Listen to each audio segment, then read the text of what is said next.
Rein is a beast tamer who is part of the hero's group. However, the hero, Arios, kicks Rein out one day. The reason is that he only has beast taming powers and basic martial arts skills. He cannot fight, so the others have to save him constantly. So, Arios kicks him out and tells him to leave all his gear, saying that it was the group who collected them. Realizing that his teammates thought so little of him, Rein leaves the group. Rein now has no good gear and no coins. He's starting from zero. So he decides to join the Adventurers Guild. The receptionist, Natalie, asks him what his class is, and Rein says Beast Tamer. Natalie becomes worried that he might not be safe alone, reminding him of his former group members' words. As an entrance trial, he has to kill 10 goblins and collect 20 medicinal herbs. He kills the 10 goblins and collects their runestones. Suddenly, he hears a scream from the forest. A giant killer tiger has trapped a cat girl. Rein tries to stab its head, but his knife breaks. So he accepts his fate, thinking that he was a simple beast tamer and he had no chance anyway. Suddenly, the cat girl launches an amazing hammer kick and kills the killer tiger in a single blow. Rein thinks about how there are rare species in this world called ultimate species. They are dragonoids, demigods, etc. But the rarest of the ultimate species are the cat spirits, like this girl right here. He says that cat spirits are on the verge of extinction because they can't use magic, but they have developed their physical skills to the ultimate peak. The girl eats lots of his food and introduces herself as Kanade. Kanade has been living a secluded life with the other cat spirits, so now she talks freely with Rein. Rein also finds himself becoming comfortable with her, so he tells her everything about himself. Hearing this, Kanade becomes angry at the hero Arios because Rein is such a nice person. Also, she thinks that he's not useless and that he can probably tame her. She says that she felt a buzzing ever since she met him. Since only a few people in the world can tame cat spirits, she thinks that he's strong. So, Rein uses his blood and forms a bond contract. The contract goes properly, and they form a bond. Both of them have a pattern on their palms that will link them. Rein thinks about how he is a simple beast tamer who was kicked out of the hero's party.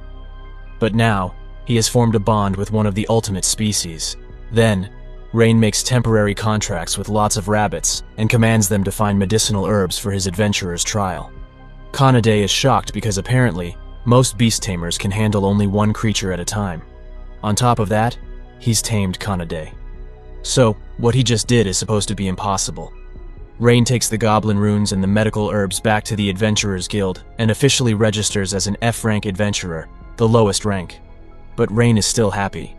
He earns some copper coins for now, and if his rank goes up, the rewards will also be better.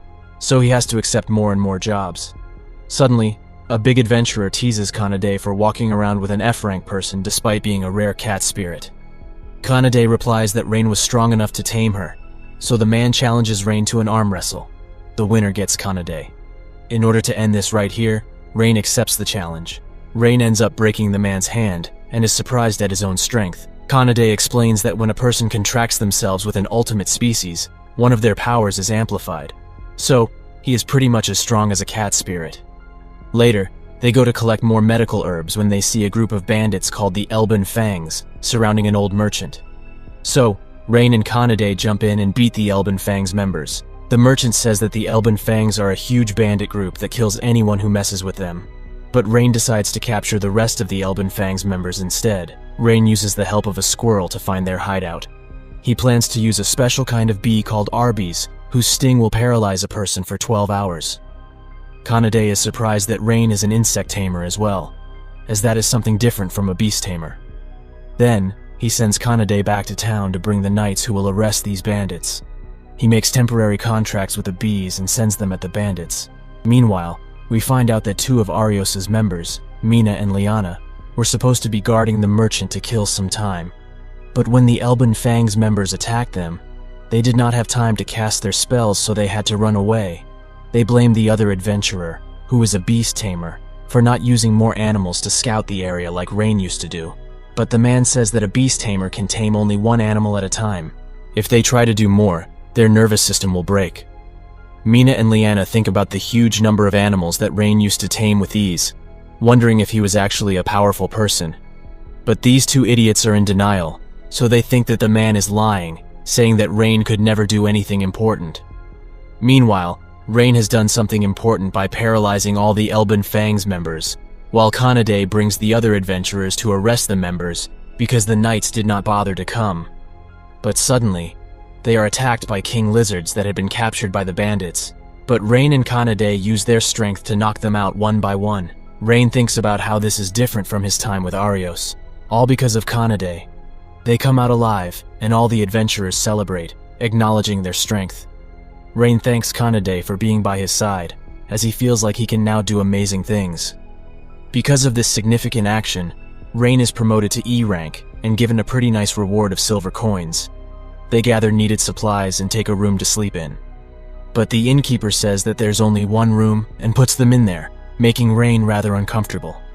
Kanade is fine with it though, so Rein says that she shouldn't trust everyone she meets. Kanade replies that she isn't trusting just anyone. She's trusting Rein. That night, Kanade thinks about how many people have tried to tame her for selfish reasons, but Rein protected her and talked to her like she was a normal girl. Also, she wants to help heal him from the sadness of being kicked out of the hero's party. One day, Natalie tells them about a hooligan who has been stopping people at a bridge and challenging them to a duel. He has been preventing everyone from crossing this bridge that connects the main continent from the southern islands. Because of the high reward, Rein and Kanade go there. At the bridge, they see a huge dragon, who turns into a girl named Tanya. She is a dragonoid, which is another one of the ultimate species. Tanya challenges them to a fight, as she's doing this for training, which is a tradition amongst dragonoids. Rein and Kanade put up a decent fight since Kanade is also an ultimate species. But Tanya is just too good for them, and she almost kills them. So Rein asks Kanade to buy him some time while he goes and uses a contract on a bird and tells it to bring more birds. They all prick Tanya and run away, but she collapses to the ground. Turns out, the birds that Rein used were of the poisonous kind. Their combined poison manages to paralyze even a dragonoid like Tanya. So, she surrenders and promises not to make trouble at the bridge again. They take Tanya back to town where Rein tells her to go far away. But she has decided to tag along with them to get some more training. She asks him to form a contract with her. So Rein goes through the usual rituals and they form a contract together. Tanya also gets the same symbol on her right hand. Since Rein has now made contracts with not one but two ultimate species, he feels like he's used up all the luck of his life. Meanwhile, Arios and the others are struggling to get through a dangerous forest called the Lost Woods because they don't have a proper tracker, and they now have to carry all of their own luggage, the things that Rein used to do. So, Arios decides to call Rein back, and once they cross the Lost Woods, they'll dump him again. Rein, Kanade, and Tanya are now a brand new trio, so they start taking up jobs. They find a huge swarm of slimes. Tanya asks Rein to use Fireball on the slimes. He says that his Fireball is weak, but tries it anyway. However, he creates such a massive explosion that the slimes are killed instantly, Tanya explains. Just like how his contract with Kanade gave him enhanced physical abilities like a cat spirit, his contract with Tanya gave him enhanced fire magic, like a dragonoid. They go back and collect a hefty reward which they use to eat a very good meal. It's the girls who do most of the eating. After they eat enough to fill an entire army, they ask Rein where he learnt beast taming. He comes from a small village where everyone is beast tamers. They all live their daily lives doing beast taming. However, his village no longer exists. When he was 12, he was out in the forest, practicing beast taming. When it became dark, he saw that his village was on fire. By the time he arrives, everyone was dead, as the village had been attacked by monsters. Some soldiers saved him, and he grew up working hard in an inn. Half a year ago, Arios and his group asked him to join them, and he happily accepted because he wanted to make a difference with the heroes group. But the truth was, Arios just used him for random work. He starts feeling pathetic, but Kanade says that she finally understands him a little. Why he's always rushing forward to save people. It's because he really wants to help people and make a positive difference so that others won't feel the same pain that he felt. Tanya also says that she's proud to have made a contract with someone like him. Next, they rant about how stupid the hero's party is, which makes Rein quite happy. The next day, the three of them are walking around, planning their adventures, when suddenly Arios confronts them. Arios and the rest of them are shocked to see two ultimate species here, so they think that Rein is serving them. When they find out that it's the other way around, they are in even more shock. But Arios goes back to his cocky nature and gives Rein the opportunity of working for him again. He wants Rein to help them pass the Lost Woods using his beast control and load transportation skills. But there's no way that Rein would agree to something like that. But Mina becomes desperate and tells him about the Shield of Truth, which is an important relic that they need to defeat the Demon King. Else, the Demon King will attack everyone. The powerful will protect themselves. But what about the weak ones? Rein is worried that the world will face the same thing that happened to his village. So, he agrees to help Arios despite the way he was kicked out. The heroes group mocks him, saying that he should have accepted right at the beginning and he wasted their time. So Kanade and Tanya demand that they fall to the ground and apologize to Rein if they want him. Else, they will destroy them. Man, to have friends like them must be a true blessing. But Arios and his team are too egotistical, and there's no way they would beg to Rein, whom they consider to be lowly. Arios grabs Rein by the collar and tells him to control his pets, referring to Kanade and Tanya. So of course Rein gets angry and punches Arios, shocking everyone, and that was one satisfying punch. Rein says that the two girls are his beloved comrades. So Arios challenges Rein, group versus group. Kanade will fight the bald knight, Agath. He's a super strong warrior whose blade shakes the entire forest. Kanade launches a barrage of attacks on him, and Agath is shocked that she's fast and her attacks hit like hammers. He prepares his strongest skills so Kanade uses just 50% of her strength and kicks him. He asks why she's serving a weakling like Rein, and Kanade says that it's because Rein is stronger than all of them. Agath crashes into a tree, which falls and he gets knocked out. Elsewhere, Tanya is facing Lian the magician and Mina the holy priest. They launch their best attacks at her, but being a dragonoid, it's too easy for her. She just snaps her fingers and their spells disappear. But they seem to have this belief that the hero's party has the divine protection of God. So, Tanya replies that Rein will tame more and more ultimate species, and he might even end up taming God. Then she shows them what proper magic looks like. She blocks out the entire sky with dark clouds, and covers it with dozens of magic circles. Lian and Mina apologize, and Tanya forgives them. But they pass out due to shock. Elsewhere, it's the hero Arios versus our hero Rein. Arios' swordplay is second to none, and it really pushes Rein back. But Rein says that he does not feel the same desperation that he did when fighting Tanya. He punches Arios, making him spit blood. His attacks break entire rocks, shocking Arios. So, Arios uses the hero's special lightning magic, but Rein's powerful fire is enough to stop it. Arios still has other magic up his sleeve, but he suddenly becomes paralyzed. During their fight earlier, Rein was multitasking by controlling an Arby which has now paralyzed Arios. Arios begs for forgiveness while crying, but Rein is still angry at the way he mocked Kanade and Tanya earlier. He punches so hard that it causes an explosion in the forest. But he didn't really punch Arios. That would have killed him. Then, he happily reunites with Kanade and Tanya. The group rounds up all the heroes' party members and makes them apologize, with Tanya and Kanade doing most of the threatening. Then, the group continues on into the woods to retrieve the Shield of Truth that only the hero can wield. The two girls ask if he is okay with helping this hero who seems like a really bad person. But Rein just rubs their head, which makes them blush. Since the Lost Woods are constantly growing, Rein transfers his mind into a bird and finds out a narrow path. But when they follow the path, they are brought back to the same place. Tanya uses her magic to find a tree that is emitting illusion magic. That's the reason why they have been walking around in circles. She tells Kanade to break the tree, but just then, a strange female voice tells them to leave this place. And from the tree comes out a fairy, another ultimate species like Kanade and Tanya. Fairies can use magic which is more powerful than even dragonoids, and they hate humans because of how humans destroy nature for selfish reasons. The fairy threatens them, so they run away. Tanya and Kanade are ready to work together and fight. But Rein wants to solve this by talking, and the girls comment that Rein is just so kind. Rein says that he is not here to hurt the forest. The fairy prepares to attack him, so he accepts it. He thinks about how he has been in situations before where he could not communicate with words, so he had to show trust. The fairy attacks and he just stays there, just to earn her trust. He says that not all humans are bad like the ones she knows. The fairy becomes shocked, but she attacks again, and this time, Kanade and Tanya protect him. Then, they talk about what a good and kind person Rein is. The fairy is curious, and introduces herself as Sora, and she will hear what Rein has to say. She says that she won't take down the illusion barrier as it protects their fairy village.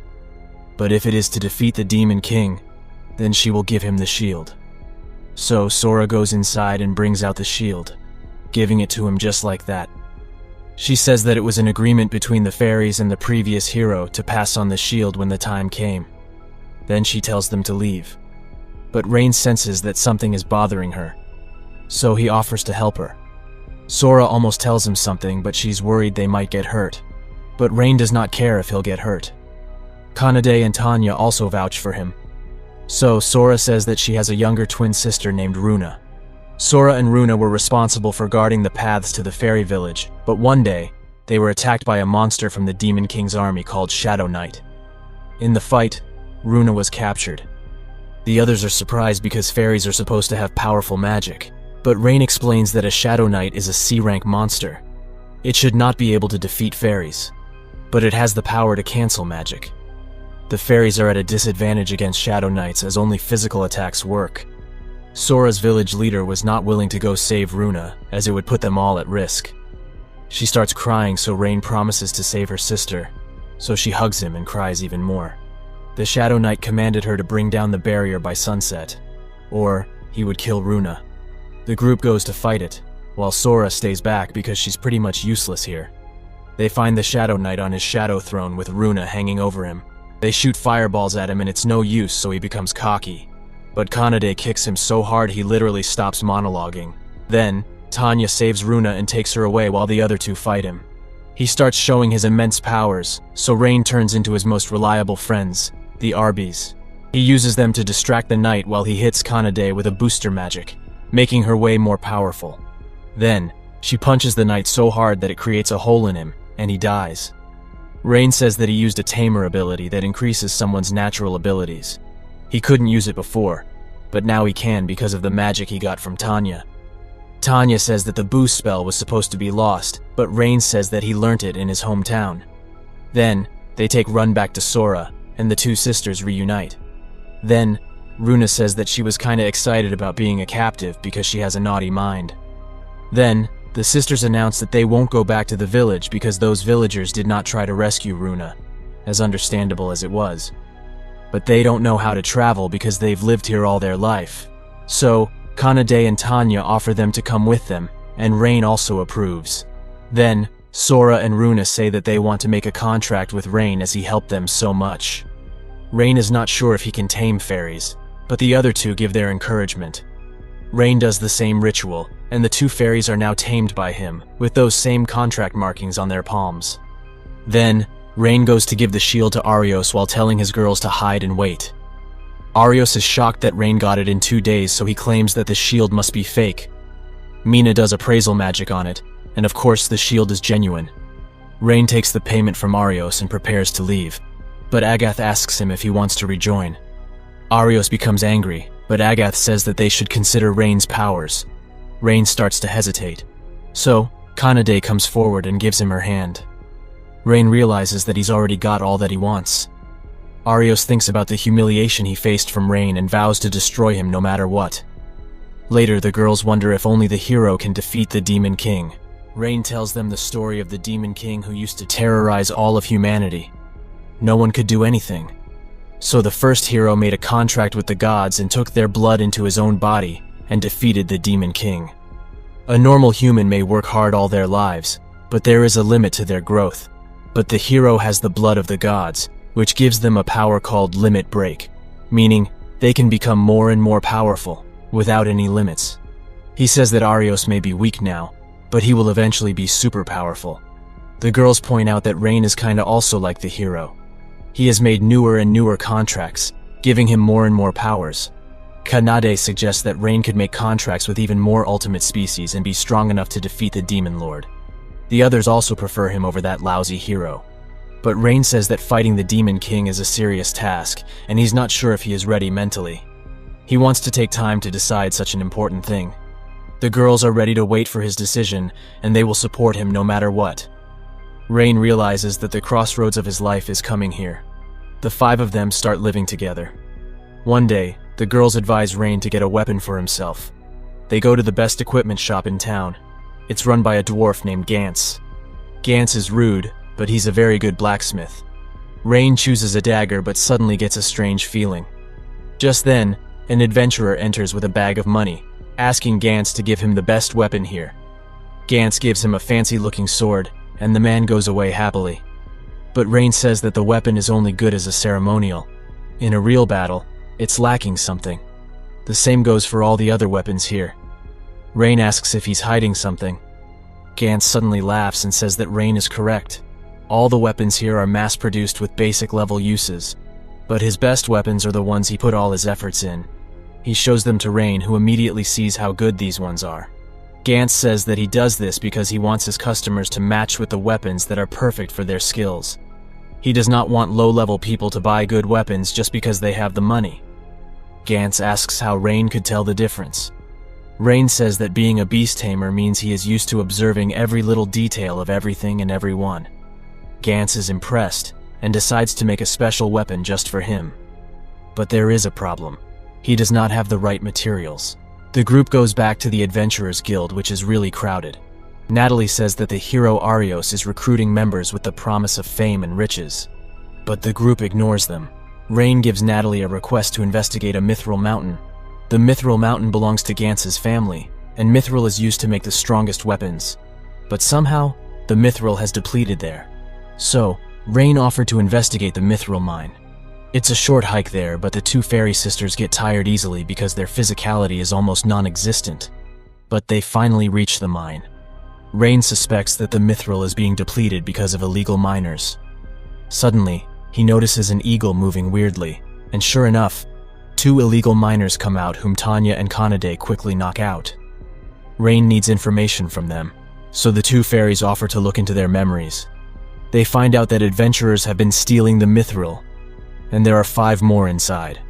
In exchange for helping him, the two sisters ask for a pet to their heads, which really makes them blush. Rein reminds them of the eagle that was moving weirdly earlier, and warns them that there might be a Beast Tamer amongst the miners. They enter the mine, but the other adventurers attack them immediately. However, they are no match for the ultimate species girls who take care of them with ease. Only the Beast Tamer is left, whom Rein knocks down with a single punch. So, he summons a behemoth, which is a B-rank monster. The behemoth starts wreaking havoc, causing danger to everyone involved. So the girls take their prisoners outside. Rein and Kanade stay back to fight. The plan is that Rein will distract the behemoth while Kanade will capture the man and make him stop the monster. Kanade easily captured the Beast Tamer, but he says he'd rather die than let his theft be known. So Rein makes a huge gamble and tames the behemoth, overwriting the other guy's contract. Rein says that he himself wasn't sure he could do it, but his friend's words gave him the motivation to do something which was considered near impossible. But the man goes into denial and starts yelling at the behemoth, so it attacks him instead. In order to save him, Rein kills the behemoth, and he sounds quite regretful at doing that. Then, they find out why they were stealing the mithril. They had all bought weapons from Gantz. Not the good stuff, but the mediocre stuff. Other adventurers had made fun of them, so as revenge, they were stealing his precious mithril. When Gantz hears this story, he realizes that he should have put his full effort in every single one of his weapons, instead of making mediocre ones and putting his customers through a test. He thinks that he's a failure, but Rein assures him that he now has a chance to make corrections. So Gantz decides to put his 100% effort into all weapons. He also asks what kind of weapon Rein would like, who replies that he wants a dagger and a gauntlet. Then, he secretly gives Gantz an idea. Meanwhile, Arios is looking for candidates, but none of the Beast Tamers can tame more than one animal at once, nor can they tame ultimate species, which are considered impossible. Mina thinks that all the candidates would be decent at support roles, but none were on the same level as Rein. Arios also thinks about how he's the hero, and he has the duty of saving the world. But he takes a purple ring and says that he needs to eliminate Rein first. Elsewhere, Sora and Runa ask Rein if he feels anything different, since their contract should have given him a unique power, like Kanade's strength and Tanya's magic. Rein says that he feels nothing. So the two of them get sad, thinking that they have failed as contract makers. But Rein says that he values their companionship more than their powers. They all become happy and go for lunch. But just then, a rich-looking man says that he's interested in Sora and Runa, and will make them his. He introduces himself as Edgar, the son of the local lord, which explains why he's such a douchebag. Sora and Runa refuse to go with him, so Edgar uses his guards to force them. However, Rein defeats them faster than you can say anime explained, but Edgar, being a douchebag, threatens to kill his own innocent citizens if Rein keeps resisting, saying that peasants are nothing more than tools to be used by lords like him. Sora and Runa offer to use their magic, but then it will be revealed that they are fairies because fairy wings become visible when they use magic, and that will cause even more trouble. Suddenly, Rein gets a vision of multiple spell circles activating at once, and he uses it, sending multiple fireballs at all the enemies at once. Sora and Runa think that this is a fairy skill that allows a person to cast one spell multiple times at once. Edgar runs away, and the people thank Rein for saving them. Later, Runa tells the other girls about Rein's new skills: consecutive incantation. Also, his contract with the fairies has allowed him to control his previous magic better, which he couldn't do when practicing with Tanya. Then they talk about Edgar, who is known for kidnapping women and abusing them. His father uses his powers to protect him from his crimes. The Knights once investigated Edgar, but they found no evidence. Tanya gets really angry and suggests that they burn his mansion to the ground. But Rein does not want to take that path, as it would put the citizens in danger. He wants to save everyone, and the girls support him completely. Meanwhile, Edgar is still humiliated by the day's events, so he commands the captain of the Knights, Gilet, to find more information on Rein. Then, Edgar rings his bell and calls in an ultimate species girl.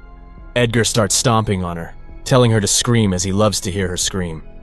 The next day, Rein and Kanade go to the Order of the Knights office to file a complaint against Edgar and his father. But they say that there is no evidence and starts laughing. It's clear that they are in partnership with the Lord. As they are returning, the vice captain of the Knights, Stella, comes to them and thanks them for eradicating the Elben Fangs gang some time ago. Stella wants to protect the citizens by punishing the Lord and his family. Their Order of the Knights was meant to protect everyone, but they have been corrupted by the Lord. She asks for their help in bringing the Lord and his son to justice. They agree to work together, and Rein makes a plan to trap the Gilet and the Order of the Knights. Rein introduces the rest of his group to her, while Stella introduces the few knights that she can trust. Gantz also finishes Rein's weapon. According to their plans, Gilet is given false information that a warehouse contains proof of his partnership with Edgar. They enter the place, but Rein quickly knocks them all out using his new special gauntlet. He and Stella reveal themselves, saying that her associates are at the Knight's office looking through proof of his corruption. Then, Stella steps down to finish this herself. She kills Gilet, a man she once respected. Edgar gets news of all this and furiously stomps on the poor girl again. Just then, Arios arrives at his place and says that he too hates Rein.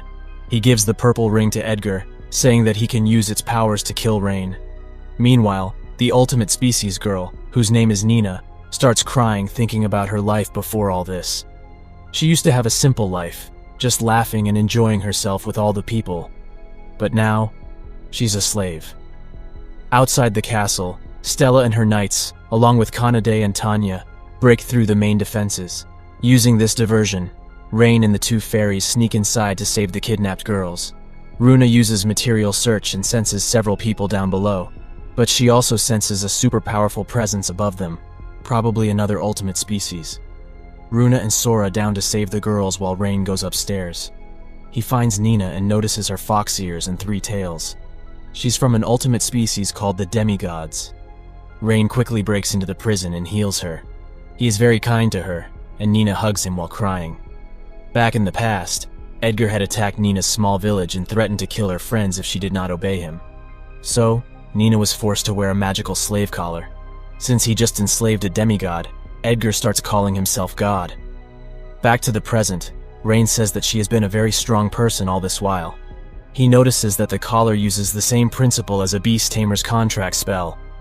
So he tries to overwrite it, but gets hit with a powerful counterspell. But Rein uses all the strength and skills that he has received until now, and breaks her collar. Meanwhile, Sora and Runa take the kidnapped girls to safety. Then, they defeat the rest of the guards. The Lord is scared, but Edgar tells him to escape to safety, saying that he will deal with it. Down in the mansion, Rein catches up with the rest of the girls. They all assume that Rein has chosen another girl for himself. Rein tries to deny it to no avail. But they all readily accept Nina because she is so cute and fluffy. Suddenly they see the Lord trying to run away, so Rein uses his new bracelet to capture him. So Edgar arrives and summons a literal Grim Reaper with his ring. The Reaper stabs him in the chest. Arios stands on top of a building and laughs like the heroic villain that he is. Back downstairs, Rein is actually alive and well. All the girls are shocked. Did he survive because he has contracted with ultimate species, or because he's a Beast Tamer? Why? Runa gets an idea and hits him with poison, but he survives that too. After getting a scolding from everyone, Runa explains. Rein only got one skill after his contract with Runa and Sora. That doesn't make sense. Instead, it makes sense that he got the ability to nullify any instant death spells. Meanwhile, Edgar is sitting there in pure shock. He's someone who has always gotten everything he's wanted, and now he's getting nothing. He is unable to accept this, and his negative emotions allow the ring to grow even more powerful, so much so that it completely consumes him. Rein throws a powerful fireball to subdue it, but it's no use. Out of it comes a demon that Rein recognizes instantly, the one that destroyed his village and killed his parents. The demon then flies towards the city and starts attacking the townspeople, so Kanade drop kicks him to the ground. Then, Sora and Runa drop a powerful holy spell on him. It's no use. Seeing that he's up against ultimate species, the demon calls reinforcements, monsters in limitless supply. The girls kick ass, and the two fairies hold him in place while Rein uses the ultimate boost on Kanade and Tanya. The four of them go all out on him, enough to kill powerful creatures. But he still survives. Then he summons tons of flying monsters as well, and goes to destroy the entire area. Rein says that he has a plan, so Sora and Runa offer to teleport the citizens to safety until then. Meanwhile, Arios and his team look at the destruction. Mina mentions that demons are the Demon Lord's top soldiers, and it is the duty of the heroes' party to fight them. But Arios says that it's not worth their time. They should just focus on the Demon Lord. Agath is against that, but Liana is in support of him. Down below, Stella and her soldiers bring the people to Sora and Runa, who teleport people to safety. Meanwhile, Kanade and Tanya are having a bad time with the monsters. Not because the monsters are strong, but because they're just so many. But just then, the Adventurers Guild arrives to clear the path for them. They even got free weapons from Gantz, not the average ones, but the best of his weapons. The adventurers were happy to help Rein anyway, saying that the hero is too cowardly. Meanwhile, Rein is preparing to hit the demon with a special one-shot attack, but he's too far away. They need instant teleportation magic, but the fairies only know time-consuming magic right now. Just then, Nina arrives because the plot needs her. Kanade and Tanya point out that demigods can do instant teleportation. Just what he needed. While Kanade and Tanya take care of a horde of monsters, Rein takes Nina with him. The demon launches a powerful attack at him, but Nina uses teleportation to get close to the demon, to wherever he flies. She does rapid teleportation, so that it looks like they're actually flying. Once he's close enough, Rein uses boost on himself, enhancing his Beast Tamer powers. Then, he touches the demon, and uses his Beast Tamer powers on him. However, the demon is too strong, and he starts overpowering Rein. But Rein remembers that he has the power of friendship, so he overwrites the demon's control, and makes the monsters his own. Then he boosts all of them, and makes them eat the demon. The demon loses, and as he's disappearing, he laughs out of respect for Rein. Sometime later, the town begins its rebuilding process. Stella is officially appointed the captain of the knights. All the corrupt knights were sent to the capital for punishment. All is well with everyone here. Stella tells Rein that he's the champion of his town, but Rein is too humble, saying that he's just a normal beast tamer. Later, Nina says that she wants to stay with Rein and help him even more. So Rein makes a contract with her, just like with everyone else. The other girls congratulate her by hugging her all at once. Later, the Adventurers Guild promotes Rein to C rank. Seriously, even after defeating that powerful demon. Imagine if Rein defeats the Demon Lord right now, he's going to get, oh my god, B rank. What a joke. Anyways, Rein says that their room is too small for the 6 of them. So, Natalie suggests he buy a house. The guild actually provides property agents and subsidies. They go through several houses, but they don't like any of them. Natalie shows them the final house, which fits the demands of all 6 of them. It's fully furnished and within Rein's price range, but it's haunted. Kanade immediately becomes super scared. The ghost doesn't actually do anything extreme like scaring or killing, but it plays pranks all the time, making the place very inconvenient to live in. Rein suggests that they look all around the house and then decide on what to do. They check the rooms and suddenly the furniture starts moving, scaring them. Then, a ghost named Tina, wearing a maid's uniform, tells them to get out. The fairies use holy purification magic on her, but it's no use, as Tina moves around before it hits. So they cover the entire area in purification spells, closing the route for her to escape. So, Tina tries to possess Rein, but Rein tells her to stop and she just stops. Rein explains that in his village he was trained to tame phantoms too. He talks calmly to her, and she starts talking as well. She used to work in this house, but her master was a psychopath who killed her. The next thing she knew, she was a ghost. Since she can't scare them, Tina says she'll leave and they can stay here. Rein thanks her and then invites her to live with them. Tina is not sure at first, saying, "Do you really want a ghost?" But the other girls point out that Rein is a kind person in this way. Tina accepts their offer. Rein officially buys the house while the others prepare a housewarming party. Meanwhile, Arios and his party arrive at the market and demand that the shopkeepers give him free provisions because he has no money, and after all, he's the hero who's going to save the world. But the shopkeeper is taking none of his bull, saying that he didn't even save their town. All the people scold them and tell them to have more humility. Arios becomes frustrated and destroys a stall and leaves. Now, Arios is even more determined to defeat Rein. Meanwhile, Rein is having a wonderful time with his friends, who cook up a wonderful dinner for them all. Tina helped as she's a very good cook. Rein thinks about how when he lost everyone, a large hole came into his heart. But now it has been filled by his wonderful friends. The girls reply that it's the same with them. Thinking about all the good things in his life, Rein starts crying much to everyone's shock.